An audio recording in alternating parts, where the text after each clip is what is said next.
you chip away through a ceiling. It's like escaping prison is how I'd say, right? You found a little tool and you're chiseling and chiseling and chiseling this tunnel out of the prison. That's what it really looks like to quote unquote get through a ceiling or an upper limiting belief. People think, oh, I'm going to bust through it. You're not. There's no way to leap through that cement ceiling. You chisel away, you chip away, and before you know it, you're free.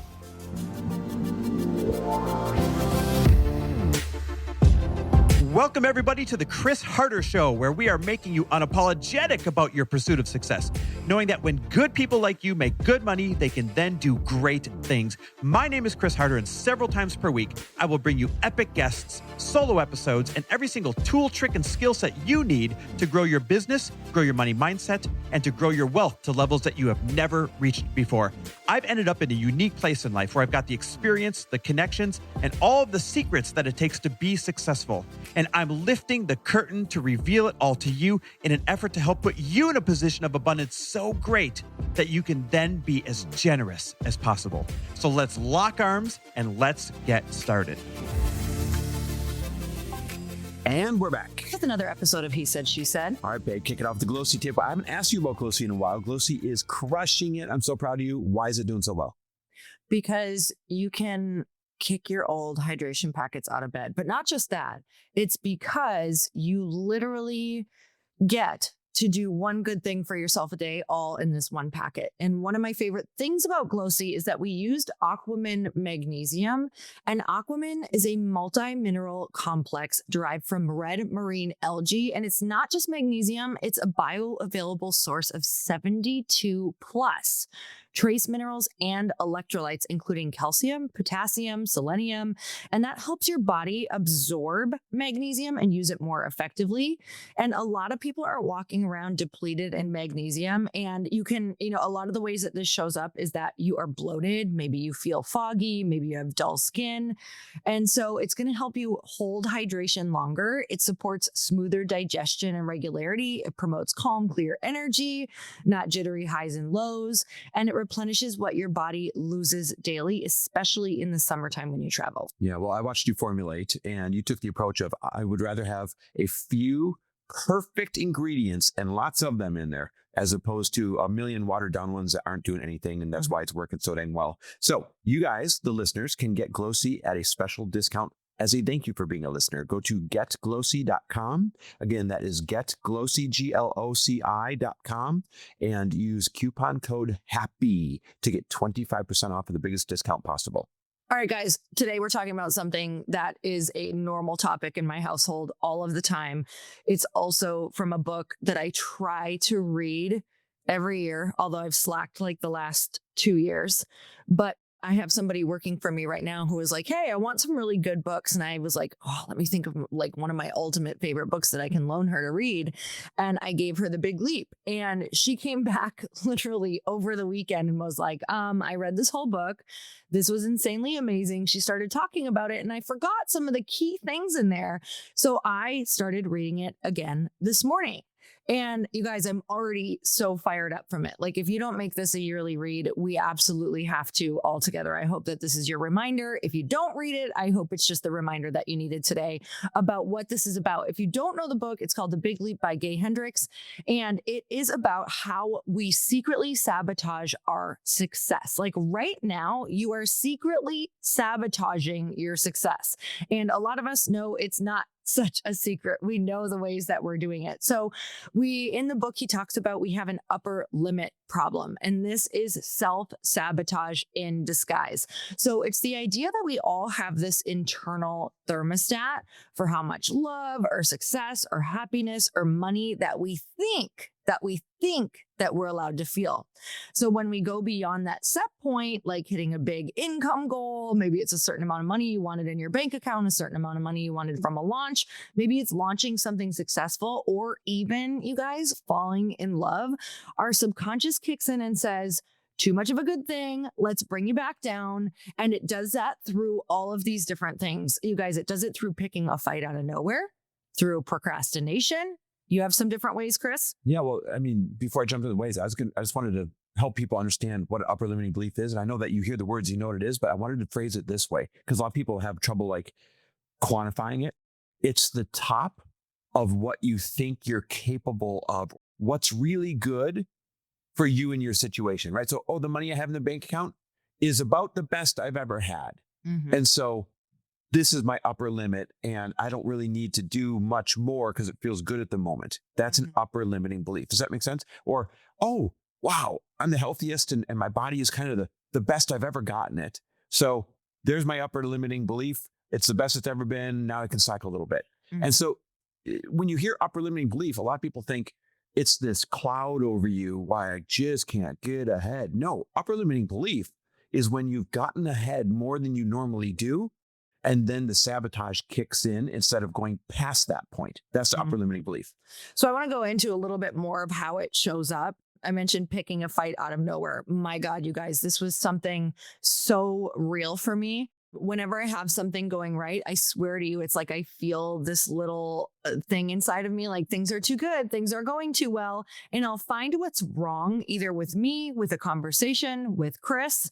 And my brain sometimes will go down that track and I'll observe it. I'll be like, look at how you are literally trying to sabotage this moment because maybe in this moment you were so used to feeling fight or flight all week long that now something just feels neutral and you can celebrate, that you need to sabotage it. You need it to feel like that inner turmoil or that chaos. Obviously, procrastination, like I mentioned, is a huge one. Scrolling on your phone, telling yourself that maybe scrolling on your phone is you looking to learn about how to be on TikTok or learn something for Instagram.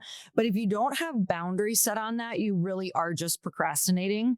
Another one that is so shocking, but is so real, is illness or accidents. Like you start to not notice different things that you're doing, meaning you start to maybe not pay as close attention and you can cause accidents. Or for illnesses, he explains this so much better in the book, but he talks about how if you've just been, let's use you for example. I think yesterday you had said this, you guys, we just got done with a big launch and the launch was almost 2 weeks long, or the cart open was almost 2 weeks long, but leading up to the launch was months and months and months. And right as soon as we were done, we had a day off. Chris and I had a day off together, the first day off that I think we've had in about 3 months. And he was like, oh God, I'm starting to notice that I don't feel good. And this is a My lot body of is times. shutting down. A lot of times what your body can do is actually start to shut down, not only because you didn't get any time to rest, but because if something went well and you want to keep on going, sometimes your body's like, I'm going to think of an illness and I'm going to create an illness. I wanted to jump in here because most people listening to him, I say, well, duh, your body started to shut down a little bit. You just said you didn't take a day off in 3 months. That's not always what's happening there. What's happening is, you've reached a new peak. Instead of going on with the momentum to an even higher peak, we're going to adjust you back down to the top of what you're used to. And when you reconcile that in your head, that that's what's going on, as opposed to just the excuse of like, of course, you didn't take a day off in a few months, so maybe that's what happened. That's when you start to realize, nope, there's a ceiling. Nope, there it is again. Nope, there it is again. Oh, this is a pattern. This is a pattern. And if I find a way to readjust my sights and blow through this upper limiting belief, then this pattern will stop showing up in that moment. Yeah. So this is really interesting because that one too could be about increasing the amount of time every day that you're willing to feel good inside. This is the question that he opens the book with is, this is the 4 questions I want to ask you are, the first one is, am I willing to increase the amount of time every day that I feel good inside? And what is crazy, Chris, is you and I are so wired to be in that fight or flight that the first time we have a day off, it's like, oh, am I willing to actually feel good about it? Am I willing to actually celebrate this launch? Am I willing to actually sit in this moment right now instead of like feeling like we have to feel urgency or feel fear or worry or create something again, which is really at the core of how we are wired. That's a lot of it, is a lot of the things that we do. I know for me is like, I always have to be earning. I always have to be achieving. And when I'm not, I can make myself feel really bad about it. And so the next question is super similar. Am I willing to increase the amount of time that my whole life goes well? And then the next one is, am I willing to feel good and have my life go well all the time? And the last one is, are you willing to take the big leap to your ultimate level of success in love, money, and creative contribution? And he really dives deep into each of these, but talks about how having these upper limits is literally going to show up every time you ask yourself that question. You've heard people ask the question, how good can it get? Mhm. And the problem is most of us can't comprehend it. So we just kind of put this attainable answer to that question. How good can it get? Well, this is the best it's ever been. So at some point, it's got to go backwards now, right? How good can it get? Well, this is the best I've ever felt. So at some point soon, it's got to go backwards. How good can it actually get? Well, this is the most money I've ever had. So at some point, I've got to start, going backwards, right? That's what always happens. Mhm. And it's the learning of the fact that there can be new levels and a new pattern that doesn't have to match anything you've experienced. And the reason why it's so tough is your experience is your paradigm, and your paradigm is your reality. And your reality is literally what you know to be true. Mhm. And so that's what makes it so hard to adjust this ceiling and to get to that next level and not fall victim to these patterns of upper limiting beliefs. Oh, these next ones are so me. Worrying about things that don't matter in that moment, feeling sudden guilt or fear. These two, and I know that we can both think of our moms in terms of this as well. It's like the second things are going okay, or I have a moment of space to take a breath, what I do is I'll literally bring in old stories from my past to feel guilty about, or, oh my God, I didn't text that person back, or what are they thinking? I will bring in things to feel bad about, to bring my thermostat down if I have that clear day or clear time. And so I work really, really hard on shifting my focus to something else during these times. And you guys have to read the book because he dives deep into how to refocus. So today, this is about observing what you're doing and choosing another thought. Like, truly, this is all I do all day long. I did this yesterday. I had a full day off. Chris, you were with your mom in Arizona. And I was like, I am taking this full day to just chill, stay off my phone, relax, do things that I want to do. I haven't had a day like this in so long. I noticed how much my brain kept pulling in like weird guilt from, it didn't matter where from. It just was like, I shouldn't be doing this. I should be focusing. I need to be learning TikTok shop right now. It was out of control. And I kept saying to myself, like, no, you need to recharge. If you want to have a good week, you need to recharge. Let's look at how beautiful a day this is. Let's get into gratitudes. I kept on doing things that would shift my focus into something that wasn't self-sabotage. Someone's hearing this and they're saying, okay, what are those things? Because they recognize the same thing that you're describing, right? I should, instead of enjoying the time off. So what specific things, every time that came up, did you shift to? It shifted into, what am I grateful for right now? Like counting you're things saying that it I out was loud? grateful for. Mm-hmm. Okay.